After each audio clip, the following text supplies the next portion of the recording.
Hello and welcome back. In the last few videos, we explored how Co-work execute tasks and build workflows. Now, we shift our focus to something even more important, the outputs of those workflows. In this video, we will understand what artifacts are in Co-work and why they are central to everything you build. So, what exactly are artifacts? Artifacts are simply the outputs created by Co-work. Every time you run a task, Co-work produces one or more artifacts, and these are what you actually use.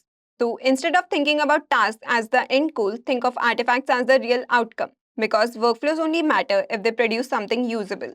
Artifacts can come in many different forms. They could be documents, spreadsheets, code files, summaries, reports, or even images.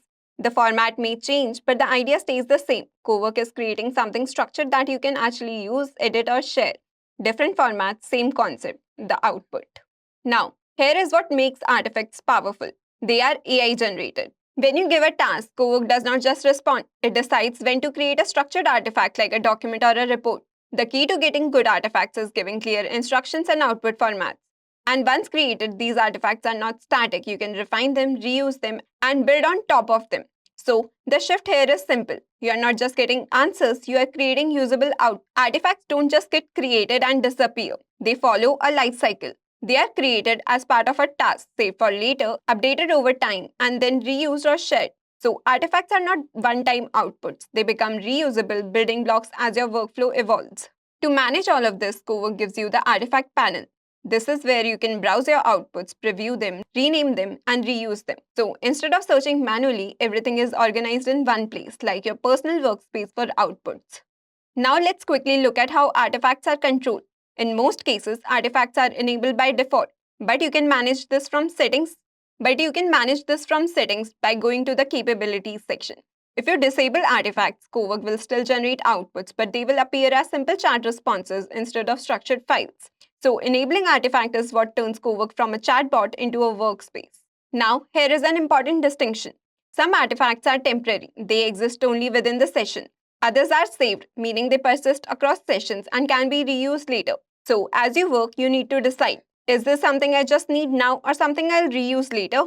Artifacts are not just outputs, they can also become inputs. You can rename them, organize them, and reuse them in workflows.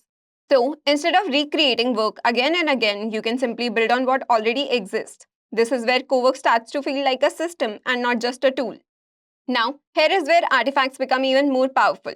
In the previous slide, we saw that artifacts can be reused in workflows, but we can go one step further. They can actually store data across sessions. This means artifacts are no longer just outputs, they become stateful systems. For example, you can build things like journals, trackers, or collaborative tools where data keeps updating over time. There are two types of storage. First, personal storage, where data is private to each user. Second, shared storage, where everyone interacting with the artifact sees the same data. One important thing to remember, this feature is available only on paid plans, and it works when artifacts are published, not during development. So at this point, artifacts are no longer just files, they behave more like applications with memory. While persistent storage is powerful, it comes with some constraints. There are limits on storage size and only text-based data is supported. Also, personal and shared storage are separate, and if an artifact is unpublished, all its data is deleted. So, always be mindful of what you store, especially in shared environments. For this hands-on demo, we will be building a mini product builder using artifacts. Before we begin, let's quickly make sure everyone has artifacts enabled because this feature is what powers everything we are about to build. So let's go to Claude app. You have to go to the settings section, then open capabilities.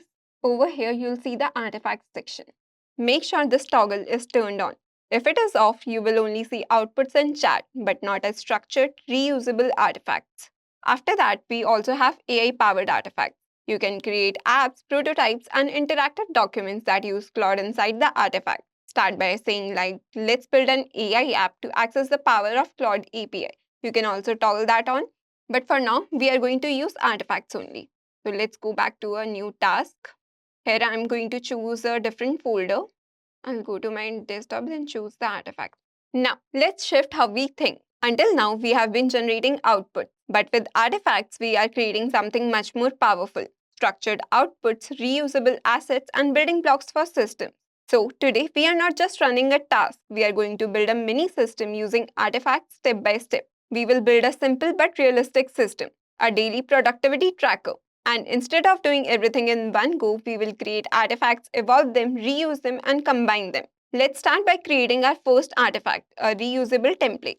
For that, I'm going to prompt the model, create a daily productivity log template, which would include date, task completed, time spent, notes with the format of Markdown. Then you have to save that as productivitytemplate.md. This is our first artifact. This is not just output, it is reusable. We can now use this again and again. So let's run this one. After the artifact is created, we would use this artifact to create actual data. Over here, we can see that the template has been created. The daily productivity log with a sample date, the task completed with different kind of status. Then it has also created the time spent per activity, the start duration, end, and the duration between start to end. We also have a note section where any observation, blockers, ideas, or follow-ups can be included. After that, we have tomorrow's priorities section as well. Over here, we can see that the Claude says, just duplicate the file each day and fill it in. We don't have to create the template again and again. We can just fill it up whenever we want. So let's use this particular artifact. I'll prompt the model, use this particular artifact, create entry for today. Fill all fields, add 3 tasks, and save that as log for day1.md. Now, we are not starting from scratch. We are building on top of an existing artifact. This is how workflows begin. Over here, we can see how we asked Claude to fill all the fields, add 3 tasks, and save it as a particular file name. It did all that by adding the task name, the start time and end time, and the notes. So now let's transform this into another format. I'll ask Claude to change the format from MD to CSV file, and the columns should include task, time spent, and the status. Same data, new artifact with a different use case. Artifacts are flexible. They can evolve across formats. You can see how it created a different format with same entries. Now, let's improve our system. I'll ask Claude to update productivity template by adding priority, mode rating, and save it as template 2. This is versioning. Instead of replacing old template, we create a new version. Keep the old one intact. This is exactly how real systems evolve safely. Now, the new version has been created. Now we'll use this improved version to create an entry for day 2. Every new output follows the improved structure. This is how systems get better over time. You can see how it was reading the template 2 because we specifically asked it to use that template.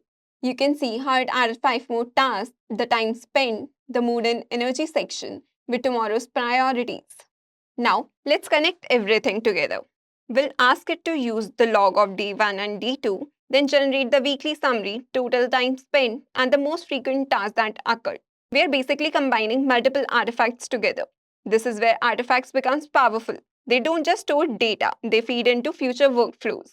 You can see on my screen, the overview has been created with total number of total tasks and how many tasks are completed and in progress. The total time spent, average time per day, and a different section is also there with total time spent by task. Let's connect this to what we learned. We have created artifacts, saved them, versioned them, reused them. This is the complete life cycle in action. If we hadn't saved these artifacts, they would disappear after the session.